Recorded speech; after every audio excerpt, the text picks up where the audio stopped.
Елімізде саяси тақырыпта фильм түсіру енді қалыптасып келеді. Мәселен, бұған дейін Нұртас Адамбайдың Әкім фильмі көпшіліктің көкейінен шыққан болатын. Енді міне Рүстем Омаровтың идея авторлығымен Сәке сериалы түсіріліп жатыр.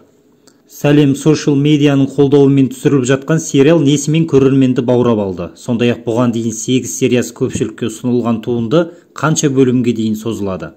Сәке сериалында жемқор аудан әкімі Саят пен оның әділет сүйгіш орынбасары Азаматтың арасындағы тартыс нанымды сомдалған. Сонымен қатар, жағымпаздануды алдына жан салмайтын Дәурен мен тендер үшін иттікке бара алатын Арман мен Талғат сынды кейіпкерлер сериалдың көркін қыздырады. Вообще, шеф, халықпен керемет сөйлесесіз ғой сізші, вот. Болды, пути криви бермеші. Для меня, как для вас всех госслужащих, самое главное – это народ. Самое главное на госслужбе – это не тендер. Полстраны чиновники народу лапшу на уши вешают. Дұрыс па? Пока районным акимом жасап алу керек қой. Шыны керек, елімізде саяси тақырыпта фильм түсіруге екінің бірінің жүрегі дауаламайды. Өйткені елдегі қалыптасқан жағдайға байланысты саясатты бүркемесіз ашық көрсету қауіпті деп саналады. Алайда Сәке сериалының идея авторы әрі басты рөлді сомдаушы Рүстем Омаров нар тәуекелге барғанын айтады. Ордалаев каналы Рүстем Омаровпен хабарласып, сериалға байланысты көпшілікті қызықтырған сұрақтарды қойды. Рүстем, Сәке сериалы көпшіліктің көкейінен шығып, ютубта трендте тұрғанын жақсы білесің. Халықты баурап алған сериалдың идеясы қайда, қашан пайда болды? Идея болғанда енді идея, далада жүрген идея ғой, күнде көріп жүрген идея ғой. Өзіміз бәріміз соны көріп жүрген ғой. Соны алдық та болды, көрсеттік, кішкене юмор, сатира добавлять еттік та болды. Прям сверхъестественная идея жоқ қой. Негізі бұл образды, Сәкенің образы мен осы бір ауылдың бір әкімін көрген ғой, бір 3 жыл болды. Сол образы содан алғам ғой негізі. Мен оны көргенде сол әкімді мен вообще таң алдым да. Сөйлейді, қалай адаммен сөйлейді. Мен бір сериал түсіргенбіз да, Хабардың сериалы. Әкімнің районына барып бірдеңке сұрайын деген ғой. Мен вообще таң алдым, қалай сөйлейді. Мен просто түсіндім. Ладно, қалада олар еще қорқады, камера бар, журналистер бар, бәріміз бармыз ғой, блогер бар, бәрі бар. Қорқады, кішкене жасқанады, кішкене нормально жүреді олар. Да, олар маленький царектер ғой, өз ауылында.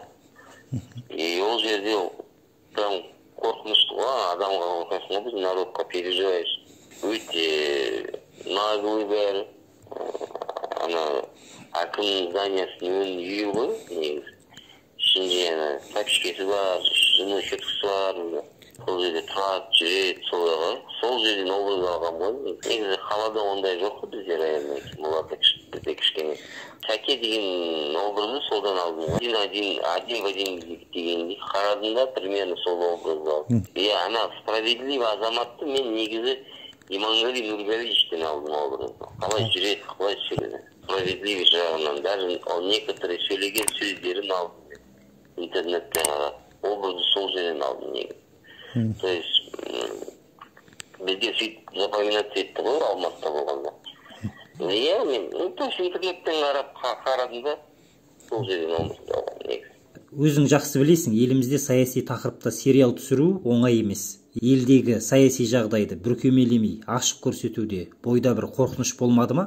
Жоқ, енді қорқатын түгі жоқ қой.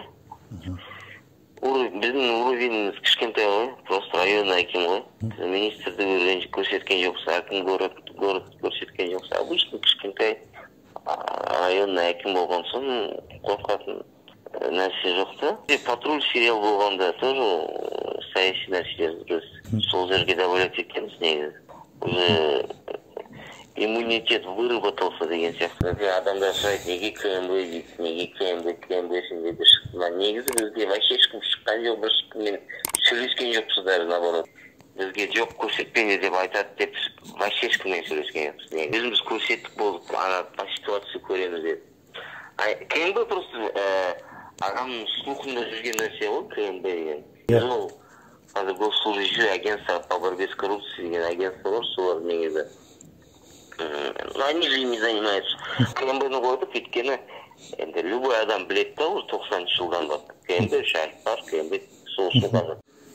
Сәке сериалының басталуында Зеленский түсірген «Слуга народаның» элементін байқағандай болдым. Украина президенті түсірген сериалдан қандай да бір үлгі алған жоқсыңдар ма? Жоқ, Зеленский ол вообще басқа тема ғой. Зеленский ол президент. Мына районный әкім бізде уже 4 жыл бұрын болған еді, бірақ өзіңіз айтқандай ешқандай канал оны алмады бізде. Бәрі қорқатын болды. Жоқ, мынау керек жоқ, бізге проблема керек жоқ и так далее. Осы жылы бізде Сален Social Media бізді поддержать етті. Мына сериалдың еще бюджеті кішкентай болған ғой негізі. Үлкен болған жоқ, кішкентай бюджет болды. Ана Зеленский киносы бар, потом Москвадағы «Домашний арест» деген бар. Біз ол екі сериалды обязательно қарап, шас болмасын деп, өзіміздің сол Сәке деп тендер деген нәрселерді қосып. Зеленскийден мысалы жай президент қой, ол жақсы адам ғой негізі, жақсы жағынан көрсетіп жатыр. Домашний арест олар просто квартираға қамап қояды да болды соны. Квартирада отырады ол. Бізде кішкене развитие бар да. Бұған дейін 8 сериясы шыққан Сәке топтамасы қанша бөлімге созылады? Және 2-ші маусым жалғаса ма? Жалпы алдағы уақытта Сәке сериалынан басқа қандай жобаларды қолға аласыңдар? Серия бар, 16 серия. 2-ші сезонды уже жазып жатыр. Әр четверг сайын ғой, сағат 5-те саласы. Негізі келесі жылы 2-ші сезонда острый темаларды қорғайтын шығармыз өзіміз. Мен өзім КВН-де саяси жағынан өте көп көрсеттік та біз сол районный әкем деген нәрсе.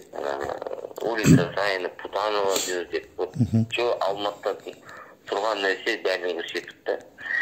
Сол КВН-де уже біз полицейский туралы көрсеттік. Осы жолы тағы еще январьда құдай білсе «Скорая» деген көрсеттік. Сериал 103 деген. Өзіміз сол «Скорый» туралы көрсетейін жатырмыз. Зарплаталары, обещать еткен нәрсені правительство бермейді деген нәрсені тоже көрсетеміз. Комедия, семейная комедия ол бірақ тонкий сатираларды біз ішіне добавлять етеміз. Суицид деген нәрселерді. Адамдар букмекерский контораны ойнап, енді суицид жасайтын адамдарды көрсетеміз. Жалпы елімізде саяси бағыттағы әкім және Сәке сынды туындылардың пайда болуы тегін емес. Өйткені қазір халық махаббат немесе отбасы ошаққасындағы мәселеден гөрі қоғамның ащы шындығын экраннан көргісі келеді. Демек алдағы уақытта саяси тақырыптағы фильмдер мен сериалдар көбейіп, соның арқасында сапалы туындылар дүниеге келетін болады.